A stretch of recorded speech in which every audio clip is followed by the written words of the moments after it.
আসসালামু আলাইকুম। Painless YouTube চ্যানেলের পক্ষ থেকে আপনাকে জানাই স্বাগতম। এইচটিএমএল সিরিজের আরো একটি নিউ ভিডিও নিয়ে হাজির হলাম আপনাদের সামনে।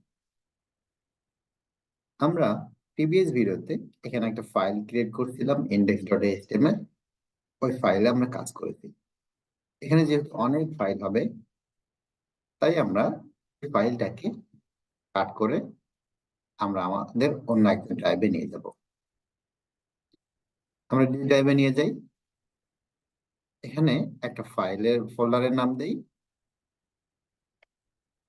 html টিউটোরিয়াল ফর বিগিনার্স এবং এই ফোল্ডারের মধ্যে এটা paste করি। এখান থেকে ফাইলটা আমরা যে কোনো একটা ব্রাউজারে ওপেন করি। প্রিভিয়াস ভিডিওতে আমরা জাস্ট হ্যালো ওয়ার্ল্ড প্রিন্ট করে দেখিয়েছিলাম। আজকে আমরা কয়েকটা ট্যাগ নিয়ে আলোচনা করব। প্রথমে এই ফাইলটাকে আমরা নোটপ্যাড প্লাস প্লাসে ওপেন করি।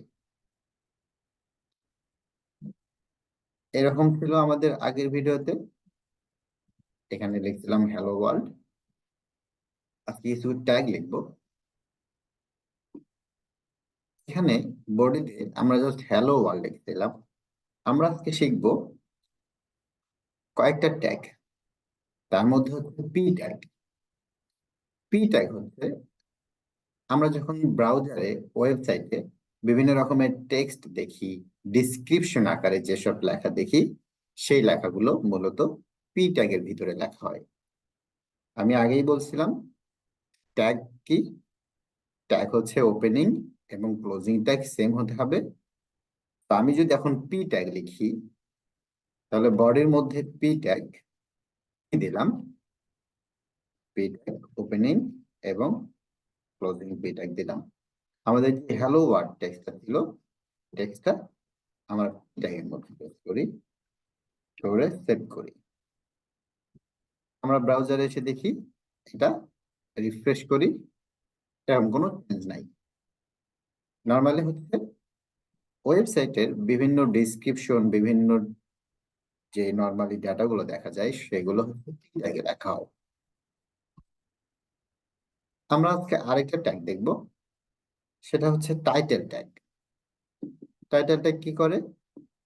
আমরা ওয়েবসাইটে এখানে দেখি টাইটেলে আমার ফাইলের লোকেশন দেখা যাচ্ছে। আমি যদি টাইটেল ট্যাগ লিখি, তাহলে এই লোকেশন না থেকে আমার যে ওয়েবসাইটের নাম থাকবে, সেই নামটা শো করবে। সে আমরা টাইটেল ট্যাগটা কোথায় লিখি? আমরা টাইটেল ট্যাগটা লিখি হচ্ছে হেড ট্যাগের ভিতরে। আমরা সেই টাইটেল ট্যাগ লিখি। টাইটেল ট্যাগ কিভাবে লিখবো? আমরা টাইটেল ওপেনিং ক্লোজিং টাইটেল এবং ভিতরে আমরা লিখি ফার্স্ট ওয়েব পেজ। সেভ দিয়ে এটা যদি আমি ওয়েবসাইটটা পেজটা রিফ্রেশ করি, তাহলে দেখা যাবে উপরে যে টাইটেলের যে টেক্সটটা ছিল সেটা চেঞ্জ হয়ে গেছে এবং আমাদের দেওয়ার টাইটেল এখানে শো করতেছে।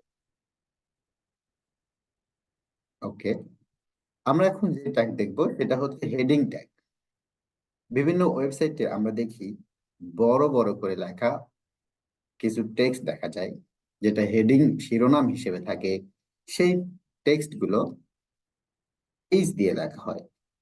হেডিং ট্যাগ 6টা হেডিং ট্যাগ আছে: H1, H2, H3, H4, H5 এবং H6।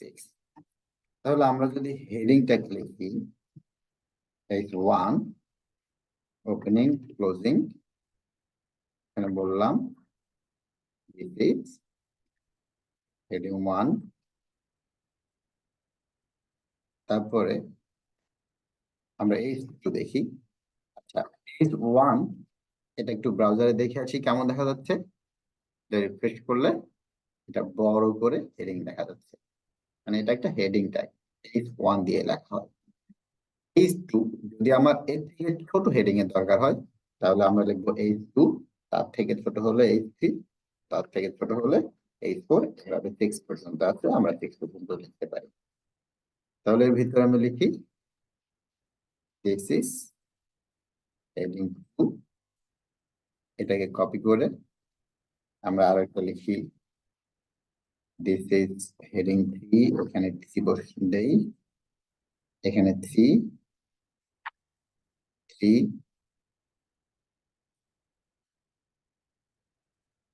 এটা হেডিং 4,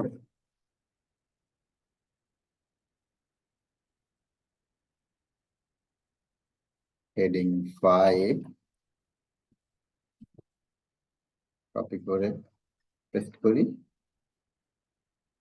হেডিং 5, এবং আমাদের সবশেষে যে হেডিংটা একটা আছে সেটা হচ্ছে হেডিং 6, এই 6।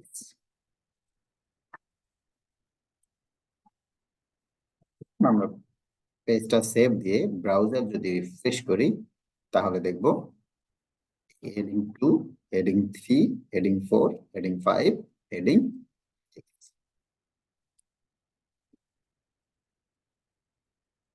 এখন আমরা দেখব কমেন্ট ট্যাগ।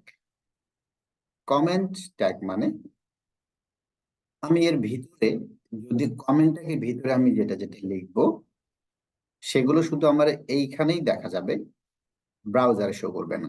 তার মানে আমার যদি কোনো ইম্পর্টেন্স কোনো কোড থাকে যেগুলো আমি পরবর্তীতে ইউজ করব, অথবা আমার কোনো যদি মানে বোঝার জন্য আমি যদি কিছু লিখি, সেই লেখাগুলো যেন ব্রাউজারে শো না হয়, এটাকে কমেন্ট ট্যাগ দিয়ে লিখতে হয়।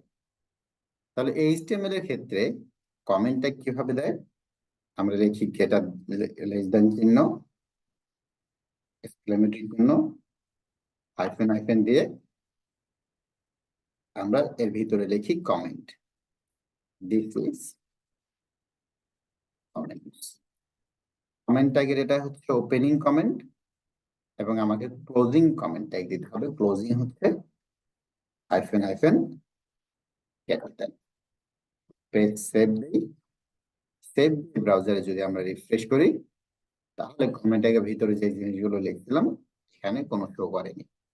তার মানে কমেন্ট ট্যাগ আমরা এই জন্য লিখি, যদি আপনার কোনো ভ্যালুয়েবল কোনো কথা লেখা থাকে অথবা কোনো ট্যাগ আপনি কোনো কাজ করছেন, বাট এই কাজটা আপনার লাগবে না কিন্তু পরবর্তীতে কোথাও লাগতে পারে, সেই ট্যাগটাকে আপনি এভাবে কমেন্টস করে দিতে পারেন। কমেন্টস করে দিলে আপনার এখানে কোডটা থেকে গেল, পরবর্তীতে ফিউচারে যদি লাগে তখন সেটাকে আপনি ইউজ করতে পারবেন। আমাদের সাথে থাকার জন্য ধন্যবাদ। পরবর্তী ভিডিও পেতে সাবস্ক্রাইব করে আমাদের সাথে থাকুন। আসসালামু আলাইকুম।